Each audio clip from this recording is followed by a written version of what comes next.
Salut les amis, bienvenue dans cette nouvelle vidéo. Aujourd'hui, pour ceux qui ont suivi mes déboires avec mes chargeurs, en fait j'avais deux ISDT D2 qui ont tous les deux cramé. Malheureusement, après même pas 2 ans d'utilisation, donc je me les suis fait rembourser et j'ai acheté un nouveau chargeur. Donc dans cette vidéo, on va parler de l'Ovonic X1, un nouveau chargeur. Il est sorti à peu près 1 an et demi à 2 ans, je pense. Il est un petit peu méconnu et je trouve ça dommage parce que c'est un super chargeur. Il a des très bonnes caractéristiques pour le hobby, que ce soit en FPV ou aéromodélisme. Donc j'avais envie de vous en parler, vous le présenter. Là, c'est le premier que j'ai acheté. J'ai fait des tests dessus, je l'ai testé et pour l'instant, j'en suis très content. J'en ai acheté un deuxième. Donc on va faire l'unboxing de la boîte ensemble et on va voir les caractéristiques, le fonctionnement de l'Ovonic X1.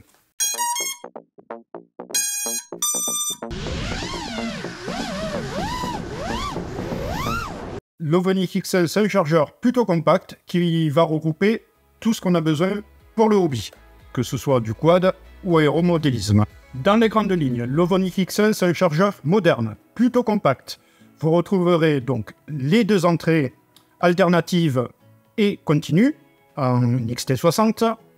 Vous retrouverez également une sortie USB qui peut envoyer du 5 volts 2 ampères et qui sert également pour la mise à jour du chargeur. Ça, on y reviendra ultérieurement. Je ferai une vidéo pour le mettre à jour.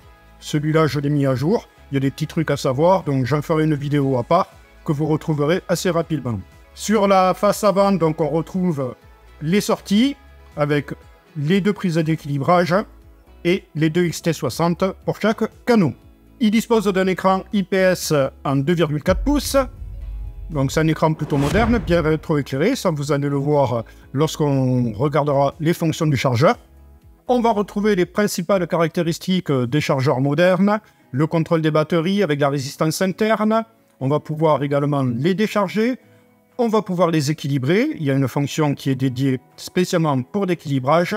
Il y a également une fonction qui permet de synchroniser les deux canaux pour envoyer plus de watts et recharger des grosses batteries. D'ailleurs, pour info, on peut envoyer jusqu'à 500 watts, à condition d'avoir une alimentation qui est entre 550 watts et 700 watts de puissance. C'est un chargeur qui est également sécurisé. Il y a des protections de surtension, des protections d'inversement de polarité, des protections de chauffe également. Et il prend en charge les principales batteries que l'on retrouve dans notre hobby, que ce soit les LiPo, LiHV, LiFe de 1 à 6S et les NiMH de 1 à 16S. Au niveau de la puissance de charge, donc on pourra retrouver sur courant alternatif 2 fois 200 watts et en courant continu, donc avec une alimentation externe, on pourra aller jusqu'à 300 watts sur les deux canaux. Il peut également décharger 3 ampères par canot et pour une puissance maximum de 15 watts par canot. Pour le voltage d'entrée en courant alternatif, donc à la maison, on va de 100 à 240 volts. Et pour l'alimentation externe, on va de 7 à 30 volts. Sachez que pour l'alimentation externe, si vous voulez utiliser la synchronisation de charge, il vous faudrait une alimentation pour pouvoir donner le maximum. Donc en synchronisation de charge, il peut alimenter jusqu'à 500 watts. Par contre, il vous faut une alimentation qui délivre au minimum 550 watts et au maximum 700 watts. On a passé en revue les principales caractéristiques très rapidement. Maintenant, on va passer à l'unboxing. On va voir ce qu'il y a dans le package et on va parler plus en détail des différentes possibilités de ce chargeur Ovonic X1. On va passer à l'unboxing. Alors, dans la boîte, il y avait ça pour protéger, ok. On va retrouver bien sûr le manuel d'utilisation. Petit point négatif, il n'est pas en français, uniquement en anglais. Je crois qu'il y a de l'allemand et chinois. Bon, c'est pas grave, on va se débrouiller avec l'anglais. Ensuite, nous avons donc le chargeur. Impeccable. Il est livré avec un film de protection dessus. Sur l'autre, je l'ai enlevé. Peut-être que sur celui-là, je vais le laisser. Bon, ça c'est un petit détail. Et ensuite, on retrouve les câbles. Au niveau des câbles, Alors, on retrouve un câble d'alimentation pour l'alimentation interne à brancher sur votre secteur. Un câble d'alimentation XT60 vers EC5. Enfin, un câble de sortie pour alimenter les batteries, enfin pour brancher les batteries. Un autre câble de sortie pour brancher les batteries en XT60. Désolé, je ne connais pas le nom de ce système. Et un câble d'alimentation en EC3. Enfin, 2 câbles d'alimentation. Il y a un câble pour chaque canal. On retrouve également un câble USB qui permettra de mettre à jour le chargeur. Petit point négatif, il manque un câble parallèle XT60 mâle vers une des prises dont on a besoin pour utiliser la synchronisation de charge. Bon, c'est pas bien compliqué à faire. Moi, au pire, je vais m'en faire un. J'en ai pas besoin. Mais si j'ai des prises XT60 en double, alors il faudra quoi? Il faudra 2 mâles et une femelle pour pouvoir me fabriquer un câble. Le câble, c'est tout simple. Vous soudez les alimentations en parallèle. Donc rouge avec rouge, noir avec noir. Il faut éviter de les mettre en série. Sur la face avant, vous retrouvez 4 boutons. Un bouton ici qui permet de sélectionner le canal et qui sert également de bouton retour. Un bouton sur la droite qui sert à rentrer dans les menus, dans les settings. Si vous faites un appui long, vous rentrez également dans les paramètres plus profonds du chargeur, dans les menus de réglage hors réglage canaux. Ici, vous avez des boutons de défilement. Défilement vers le haut, défilement vers le bas. A noter que également, si vous faites un appui long sur le bouton back ou canal, vous arrêterez la charge en cours. On va brancher le chargeur et voir ce qu'il a dans le ventre. Une fois en route, donc on retrouve l'écran en IPS bien visible, de bonne qualité. Vous avez les 2 canaux, donc le canal A qui correspond au canal A, ici, et le canal B qui correspond au canal B. On peut sélectionner les canaux indépendamment, donc canal A, canal B. Première des choses, je vais rentrer dans les paramètres principaux, les paramètres généraux du chargeur.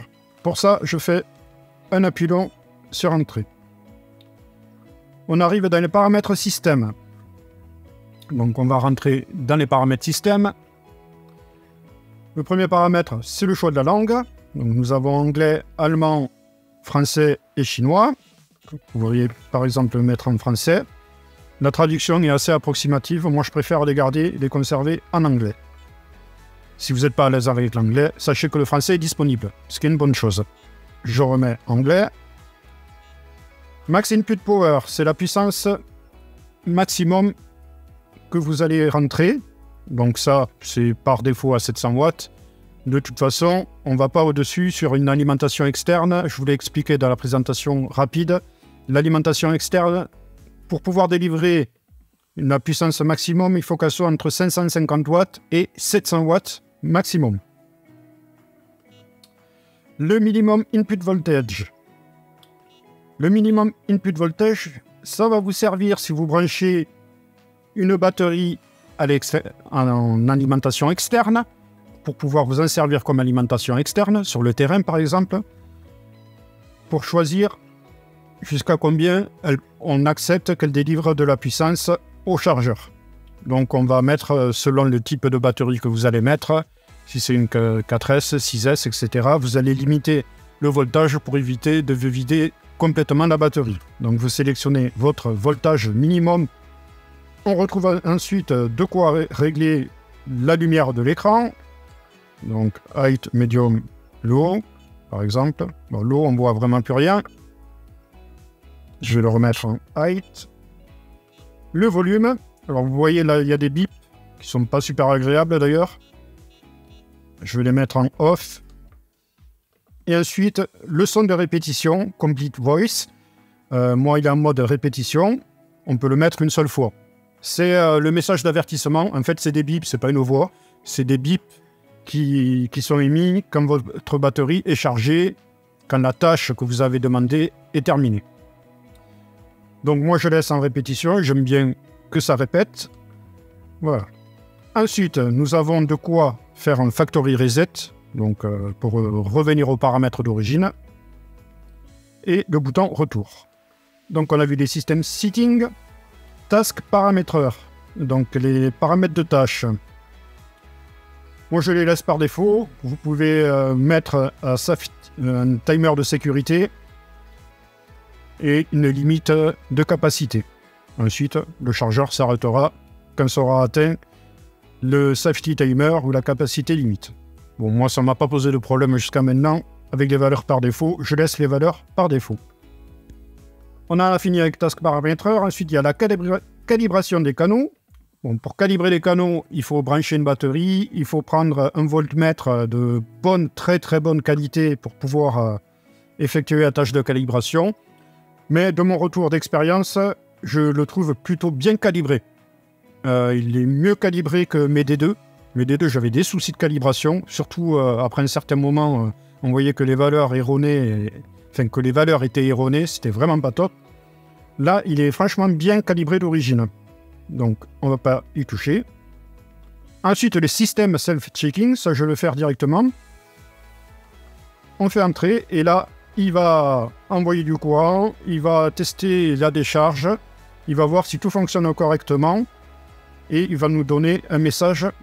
Voilà, self-checking normal, c'est que tout fonctionne bien. S'il y avait une erreur, il nous afficherait. Il y avait le même système sur mon D2, ISDT. D'ailleurs, j'en avais un D2 qui m'affichait tout le temps une erreur de décharge. Et enfin, le système info, où on retrouve le hardware, le software 1.0.1 et le numéro de série. Donc, on a fait le système info, on a tout fait au niveau des paramètres du chargeur. Je reviens sur l'interface principale et on va brancher une batterie. Au niveau des batteries, donc par exemple, je vais brancher sur le canal A une batterie. Alors moi c'est une 6S 1550 mAh. On fait attention, on branche comme il faut la prise d'équilibrage. Le moins est vers la droite. C'est inversé par rapport à l'ISDT D2. Par contre c'est comme sur les OTA je crois. Donc, je branche ma prise d'équilibrage. Il m'indique déjà le voltage. Et on va brancher le canal principal en essayant de ne pas se tromper. Une fois branché, il m'indique le voltage. Et on peut voir également le voltage par cellule qui vont de 3,82 à 3,83. Pour sélectionner une tâche, on va d'abord sélectionner un canal. Alors c'est le seul petit truc, mais c'est un peu le même fonctionnement sur les OTA et sur les OTA D6 et sur les ISDT. Il faut sélectionner son canal. Bon, pour ça, on fait un appui sur le canal. Là, je suis sur le canal A. Et là, le canal B. Un troisième appui, on revient à l'interface principale. Aucun canal n'est sélectionné. On va sélectionner le canal A. Là, j'ai le voltage de toutes mes cellules. Et celui-là, on va, par exemple, cette batterie, on va la mettre en équilibrage. Donc pour ça, une fois que le canal est sélectionné, j'entre dans les settings.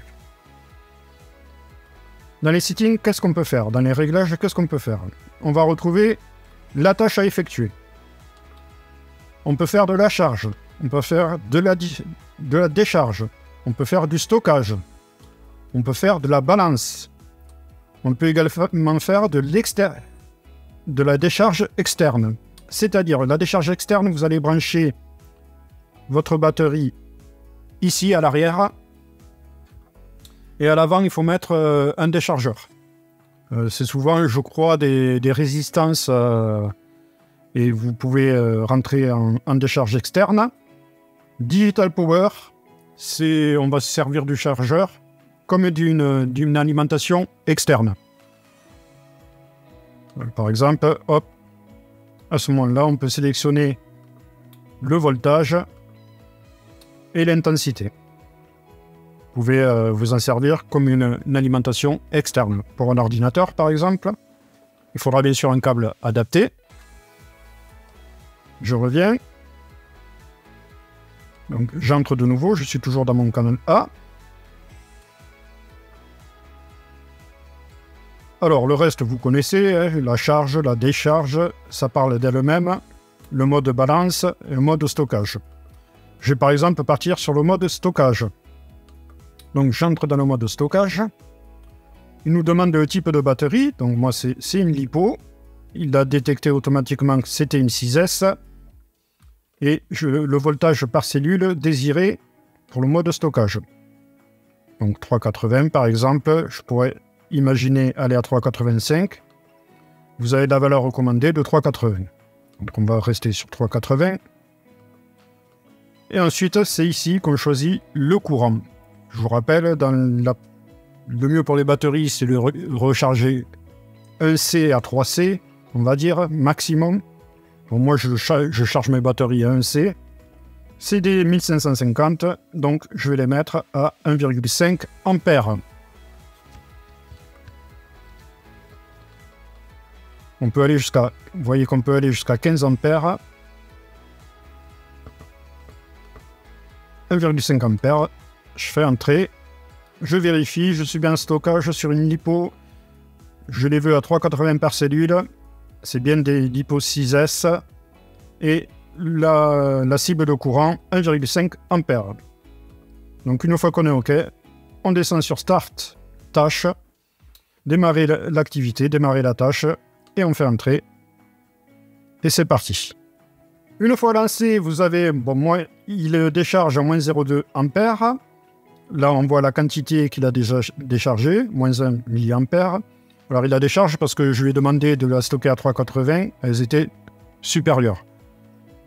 Vous avez la barre de progression, ici. C'est super pratique. Et le canal, quand il est en activité, vous avez un petit triangle gris. On retrouve également le timer. Quelques infos supplémentaires. On a ce qui est délivré par le courant alternatif. On est à 27 volts. Nous avons la température de la batterie et le nombre de cycles du chargeur, du canal plutôt. Donc je retourne. Voilà. Sur mon canal B, je vais lancer une charge par exemple. Comme ça, on va pouvoir vérifier la résistance des batteries. Je sélectionne cette fois, là attention, je suis sur le canal A, je sélectionne mon canal B. J'entre dans les settings. Alors lui, par défaut, il me met ce que j'ai rentré comme valeur dans le canal A. Moi, je veux une charge. Donc, j'entre. Je vais chercher la charge. Type de LiPo batterie, en 6S. Et attention, je ne vais pas envoyer du 15 ampères. C'est de 1850, donc je vais sélectionner 1,8 ampères pour charger à 1C. Vous voyez qu'on peut aller de 0,1 ampère à 15 ampères. 1,8 ampères. Je fais entrer. Et je revérifie, tout est bon. Je lance la tâche. Ah, c'est parti. Il est en train de charger. Quand vous avez votre... Par exemple, je reviens sur... là, j'ai aucun canal qui est sélectionné. Quand vous avez les deux canaux qui apparaissent comme ça, là, j'ai aucun canal qui est sélectionné. Si j'appuie sur les flèches de défilement, ça ne fait rien. Je vais resélectionner mon canal B. Si j'appuie sur la flèche de défilement, hop, je suis allé trop vite, voilà. Là, je vais avoir la résistance de mes batteries. On voit qu'il charge actuellement 1,7 ampères. Ça prend un petit peu de temps, le temps que... Voilà. Là, vous voyez que cette batterie est en forme, elle est neuve, donc forcément. Et on voit la résistance interne des cellules de la batterie. Donc c'est très bien pour vérifier la qualité de vos LiPo. Si elles sont encore en forme, j'en ai d'autres, je sais qu'ils ne sont pas très en forme. Celles-ci, elles sont quasi neuves, donc elles sont encore très bien. Voilà, là j'ai le ventilateur qui s'est enclenché. Je ne sais pas si vous allez l'entendre, ça ne fait pas beaucoup de bruit. Mais le ventilateur s'est enclenché. C'est pas le plus silencieux, Nota D6 c'est encore plus silencieux. Mais c'est très loin des D2 qui font un bruit monstrueux. Donc pour annuler la tâche, soit là je suis sur un canal sélectionné, j'ai le channel B qui est sélectionné, je fais entrer, je lui dis stop. On peut également ajuster le courant en cours de charge. Lui on va faire stop par exemple. Voilà.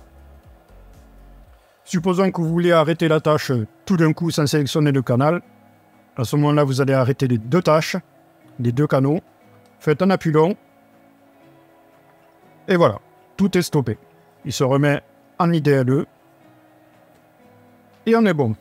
Je débranche mes batteries. Vous voyez que le voltage descend petit à petit. Je vous conseille avant de brancher notre batterie de bien le laisser retomber à 0. Comme ça, il n'y aura pas de problème. On va revenir sur un canal pour un petit peu plus voir ce qu'il y a dans les settings. Donc, je vous disais le type de charge, décharge, storage. On peut faire de la balance également. L'externe, la décharge externe. Digital Power. Et je ne vous ai pas montré tout en bas la synchronisation de charge. La synchronisation de charge, c'est là où il vous faudra un câble double canal vers la lipo ou vers la batterie que vous souhaitez recharger. C'est le seul câble, point négatif, c'est le seul câble qui n'est pas fourni. Et pareil, vous pouvez choisir votre type de batterie, LIHV, lipo, Li-ion, LIFE, NIM. La décharge, on peut décharger jusqu'à 5 ampères, il me semble, non, jusqu'à 3 ampères. Le menu Digital Power. Et là, vous pouvez aller jusqu'à 29 volts et jusqu'à 15 ampères. Donc, on peut se servir du chargeur comme une alimentation externe jusqu'à 29 volts et 15 ampères. Voilà, on a fait le tour des principales caractéristiques de ce chargeur. On se retrouve pour la conclusion de la vidéo. Je vais également vous parler du prix de ce chargeur. En tout cas, moi, j'en suis super content. J'espère qu'il va me durer dans le temps, parce que ça coche toutes les cases dont j'ai besoin. On peut même s'en servir comme chargeur sur le terrain. Enfin, c'est vraiment un super chargeur. Il est méconnu, c'est dommage.